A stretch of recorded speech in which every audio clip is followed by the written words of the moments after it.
Hello দর্শক, আসসালামু আলাইকুম। Welcome to Chanditari Kitchen. আজকে আমার রেসিপি হলো ভিন্নভাবে কাটা বেগুন ভাজা। প্রথমে আমি উপর থেকে কেটে নিলাম এবং দুই ভাগ করে লম্বা লম্বা করে কেটে নিলাম।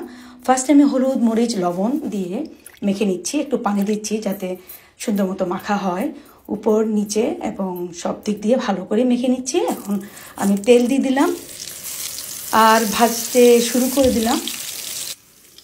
একটু ঢাকনা দিয়ে দিলাম 5 মিনিটের মতো করে, সব উল্টাপাল্টা করে সুন্দর করে উঠা নিলাম। এখন একটু পেঁয়াজ দিয়ে দিলাম, উঠে নিচ্ছি একটা একটা করে।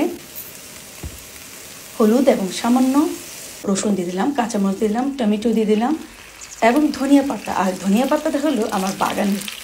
আর সব কিছু একটা একটা করে বেগুনগুলো দিয়ে দিলাম, সমস্ত মশলাগুলো একসাথে। Hopefully you guys enjoy. আর সাথে একটু অনেক কিছু রান্না করলাম। Hopefully you guys enjoy. Bye for now.